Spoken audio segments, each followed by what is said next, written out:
Welcome my YouTube channel ভূতের সত্য ঘটনা। আমি আপনাদেরকে জানাই আমার চ্যানেলে স্বাগতম। আজ আমরা যে গল্পটি শুনতে যাচ্ছি বারান্দায় কিছু একটা হাঁটছে। চলুন গল্পটি শুরু করা যাক।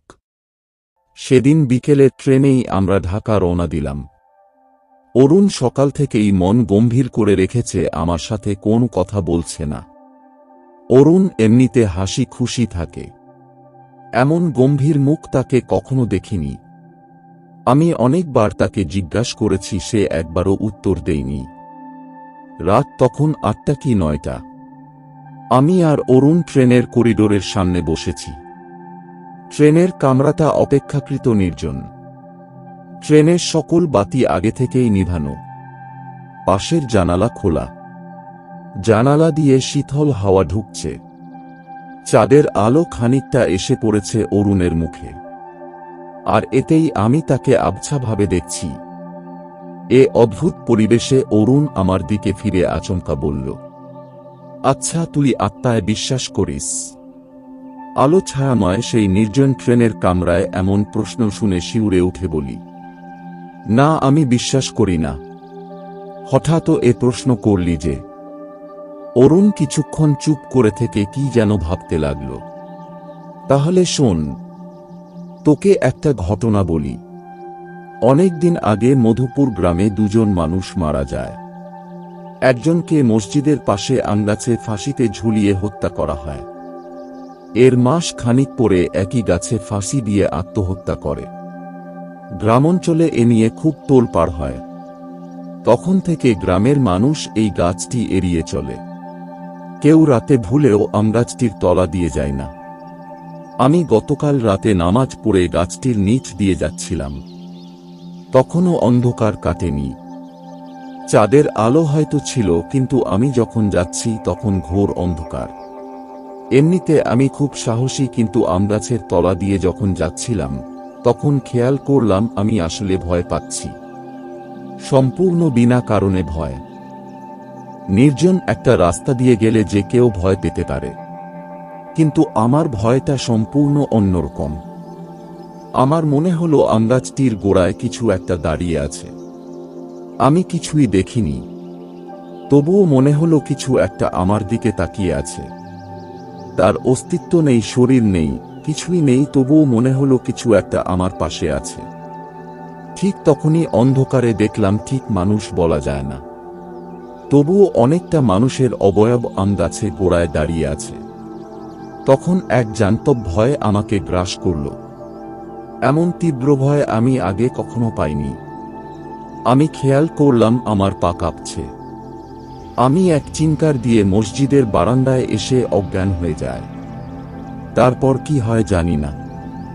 জ্ঞান ফিরলে দেখি মসজিদের বারান্দায় শুয়ে আছি, আর অনেক মানুষ ভিড় হয়ে আছে।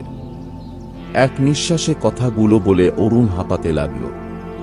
আমি প্রচণ্ড ভয়ে হারিয়ে ফেলেছি। সেদিন ট্রেনে অরুণের সাথে আর কথা হয়নি। অরুণ সারা পথেই কি ভাবছিল। রাত ৩টায় যখন ট্রেন ঢাকায় পৌঁছায় তখন ট্রেন থেকে নেমে শুধু বলল, যাই, পরে দেখা হবে। অরুণ থাকে মগবাজারে তার বাবা মাকে নিয়ে, আর আমি থাকি মালিবাগে, একা একটা ফ্ল্যাট ভাড়া করে। বাসায় ফিরে সেদিন আর ঘুমোতে পারিনি। বই পড়ে আলো জ্বালিয়ে কোন রকম রাত পার করলাম। কিছুদিন পর প্রচণ্ড কাজের চাপে অরুণের গল্প ভুলেই গিয়েছিলাম। মধুপুর যাওয়ার এক সপ্তাহ পরে হঠাৎ অরুণ আমাকে ফোন করে উদভ্রান্তের মতো বলে, দোস্ত, তুই আমাকে বাঁচা। কেন, কি হয়েছে? আমি বোধ হয় পাগল হয়ে যাচ্ছি। কি হয়েছে খুলে বল। সেদিন গভীর রাতে মধুপুর থেকে ফিরে ট্রেন স্টেশন থেকে একটা রিক্সা নিয়ে বাসায় ফিরছিলাম। রিক্সাটা চলতে চলতে যখন অন্ধকার গলিতে ঢুকল, ঠিক তখনই আমার মনে হলো কিছু একটা আমার পাশের খালি জায়গায় বসে আছে। অনুভূতিটি এতই তীব্র যে আমার পাশে এক ঝলক তাকিয়ে দেখলাম, সেখানে কিছুই নেই। আমি বুঝতে পারলাম এটা আমার মনের ভুল। মনে এক অদ্ভুত চিন্তা আসল, মধুপুরের ভয়ানক কোন কিছু আমার সাথে করে নিয়ে আসেনি তো। মন থেকে যত এই চিন্তাটা ফেলে দিতে চাইলাম ততই তা ঝাঁকিয়ে বসল। রিক্সা ভাড়া মিটিয়ে যখনই আমাদের বাড়ির গলিতে ঢুকলাম তখনই ওইটাকে দেখলাম সামনেই অন্ধকারে দাঁড়িয়ে আছে। তার চোখ মুখ হাত পা কিছুই নেই, মনে হলো আমার দিকে চেয়ে আছে। তার মুখে ত্রুটির হাসি। আমি দৌড়ে বাড়ির গেটে যেয়ে দারোয়ানকে ডাকতে থাকি। দারোয়ান আমাকে ধরে নিয়ে রুমে দিয়ে আসে। এত কথা অরুণ একনাগাড়ে বলে হাঁপাতে লাগল। আমি বললাম, এসব তোর কল্পনা, চিকিৎসা নিলে মনে হয় ঠিক হয়ে যাবে। প্রথমে আমিও তাই ভেবেছিলাম। 3 জন সাইকোলজিস্টের সাথে দেখা করেছিলাম, সব বলেছি, কিন্তু তারা কিছুই করতে পারেনি।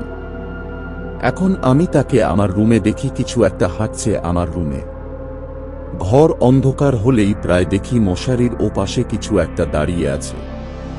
তাই এখন বাতি জ্বালিয়ে ঘুমাই। আমি বললাম, ঠিক আছে, তোকে আর কিছু সাইকিয়াট্রিস্টের ঠিকানা দিচ্ছি, তুই গিয়ে দেখা করে আয়। ঠিকানা নিয়ে অরুণ ফোন রেখে দেয়। আমার দেয়া ঠিকানাতে গিয়েছিল কিনা ঠিক জানি না, কিন্তু মাসখানেক পর অরুণ যখন তার রুমের ফ্যানে ফাঁস লাগিয়ে আত্মহত্যা করে তখন খুবই অবাক হলাম। বহু কাজের মধ্যেও তার জানাজায় গেলাম। সেদিন তার বাবা আমাকে জড়িয়ে ধরে খুব কাঁদলেন অনেকক্ষণ। কেন অরুণ আত্মহত্যা করেছে তা কেউ বলতে পারেনি। তবে শেষের দিকে অরুণ গভীর রাতে কে কে বলে চেঁচিয়ে উঠত আর একা একা কথা বলত। ঘটনাটি এখানে শেষ হতে পারত, কিন্তু আমিও নিজেও এ ঘটনায় জড়িয়ে গেলাম। অরুণের লাশ কবর দিয়ে আসছিলাম, তখন সন্ধ্যা হয়ে গেছে। অরুণ আমার অনেক কাল আগের বন্ধু। সে আর আমি কত জায়গায় ঘুরেছি, তার আমার বহু স্মৃতি মনে পড়ে কষ্ট হতে লাগল। রাত 10টায় আমি বাড়ি ফিরে সিঁড়ি বেয়ে উঠার সময় খেয়াল করলাম পাশের বাড়ির একটি বিড়াল আমার পিছন পিছন উঠতে লাগল। আমার ফ্ল্যাট 3 তলায়। ফ্ল্যাটের দরজা খুলে ভেতরে তাকাতেই এক তীব্র ভয় আমাকে আচ্ছন্ন করে ফেলল। আমার রুম পুরো অন্ধকারে ডুবে আছে। পাশের বাড়ি থেকে কিছু আলো এসে পড়েছে আমার রুমে। আর এই অস্পষ্ট অদ্ভুত আলোতে স্পষ্ট দেখলাম আমার শোয়ার ঘরের সিলিং ফ্যানটায় ঝুলে আছে অরুণের লাশ। আচমকা ভয়ে কাঁপতে কাঁপতে ভয়ে দৌড়ে নিচে নেমে গেটের কাছে এসে হাঁপাতে লাগলাম। দারোয়ান দৌড়ে এসে বলল, আরে ভাইজান, কি হয়েছে? লাশ? লাশ কোথায়? আমার রুমে। দারোয়ান পানি দিয়ে বলল, লন পানি খান। আর কি হয়েছে খুলে বলেন। রুমের দরজা খুলে দেখি সামনের রুমে যে ফ্যানটা, তাতে রশি পেঁচিয়ে কেউ একজন ঝুলে আছে। কোন কি? চলেন তো আমার সাথে। ফ্ল্যাটে এসে দেখি কিছুই নেই। দারোয়ান হাসি দিয়ে বলল, বেহুদায় ভয় পাইছেন। দারোয়ান চলে গেলেও আমি ভেতরে চেকতে সাহস পেলাম না। আধ ঘন্টা পর যখন ঢুকলাম তখন আগের ঘটনাটা নিজের কাছে হাস্যকর মনে হল। রাতে আরেকবার গোসল করে না খেয়েই ঘুমিয়ে পড়লাম। গভীর রাতে ঘুম ভেঙে গেল। আমার ঘুম এত সহজে ভাগে না। তার মানে কিছু একটা হয়েছে।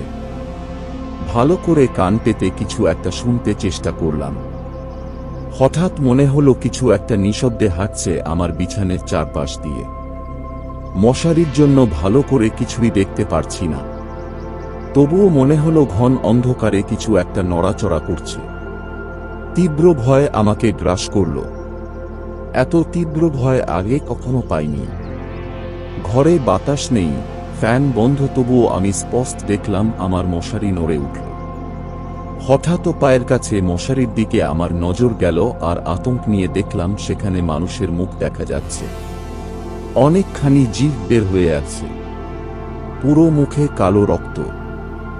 জ্ঞান হারানোর পূর্বে টের পেলাম মানুষ পচা দুর্গন্ধ আমার রুম জুড়ে ছড়িয়ে আছে। গভীর রাতে এখনো ঘুম ভেঙে যায়। তাকিয়ে থাকি অন্ধকারে, কিছুই দেখি না, তবুও মনে হয় আমার দিকে। ভয়ানক কিছু হওয়ার দিন গুনছি। বারান্দায় কিছু একটা হাঁটছে। বারবার পদশব্দ শোনা যাচ্ছে আর কিছু ফিস ফিস শব্দ। এভাবে দিন দিন চলতে থাকে আমার। মাস খানেক পর যা ঘটে মনে হয় পাঠক বিশ্বাস করবেন না। যে ঘটনার জন্য প্রস্তুত ছিলাম না, সে ঘটনায় অরুণের মৃত্যুর রহস্য বেরিয়ে আসে।